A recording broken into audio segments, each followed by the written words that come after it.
Will the average person in Michigan be saving a significant amount of money on their car insurance? So auto insurance is very personal, how the premiums are done. It's not like health insurance where you have, certain basic coverages and 3 different plans. Auto insurance, if you think about it, the kind of questions you usually have to answer, how many drivers do you have? How many tickets have you had? What kind of limits you want? What do you want for your deductible? Do you want to stay with the mandatory coverages, which is that PIP we talked about? And then there's a mandatory requirement for bodily injury.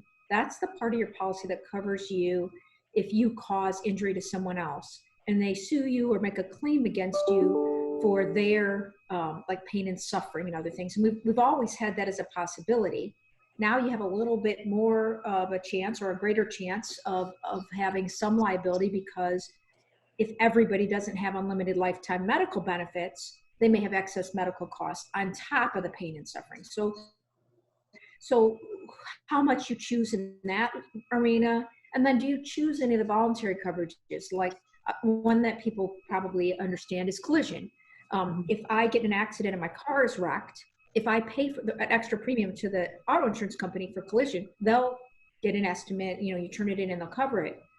Or you could say, look, I don't want to pay that premium. I'll either drive my car damaged, I'll fix it myself. I'm good at that. I'll contract myself, or I'll worry about that when it happens. So when you put in all those factors, it's super hard to say what an individual is going to save.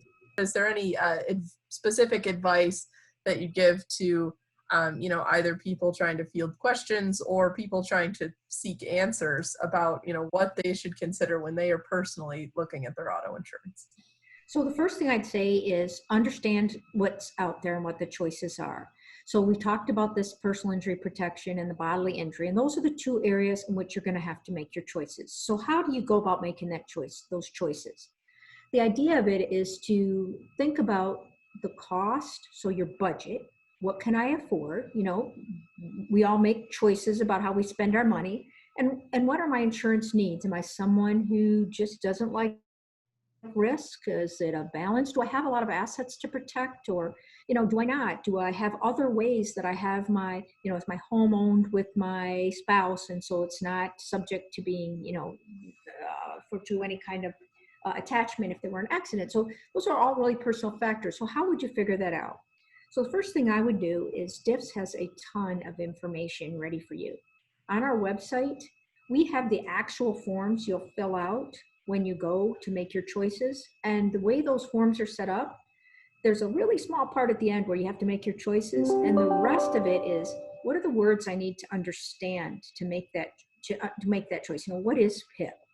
Then the next part is, what are the various options and what are the risks and benefits of each of the options? Is it this one will cost me more, but this one will cover. If I buy less of this, what could I be exposed to? So that to me is a really great place to start, by taking those forms, and we have videos that go along with them that kind of go through each page and explain them to you. So that's kind of where I'd start, because that gives me a basis then to talk with my licensed agent or my company or my financial planner. We're now talking the same language, right? I understand what the choices are. The next thing I would tell someone is, as I mentioned before, with over 100 companies, I should shop around. It's really easy in the past. You could just, you get that renewal notice, you fill it out, that's good. Now you have to make choices, so you might as well take the one extra step of comparison shopping a bit. And even if it's too complicated to compare everything, just even take the PIP level. I know I want $500,000 of coverage. This is how much my company told me it's going to cost. Let me find out, or ask my agent to give me 2 more examples. I can then compare the whole price after that, but that at least gives me a baseline. So what I would tell people is, get yourself educated a bit. I know it sounds complicated, but honestly, if you kind of break it down, there's going to be a choice for how much medical coverage you want for your family and yourself. And that'll include deciding whether you want to just rely on your medical insurance in some instances, or whether you want the policy, and how much liability insurance to protect yourself in the event you may have a claim against you. Those are really the 2 big areas of change. Everything else was sort of there. Do I want collision coverage or not? How high of a deductible? All that was in there. So these are the 2 big choices. If you can get your arms around that a bit, you can make the best choice based on your family's personal insurance needs and budget.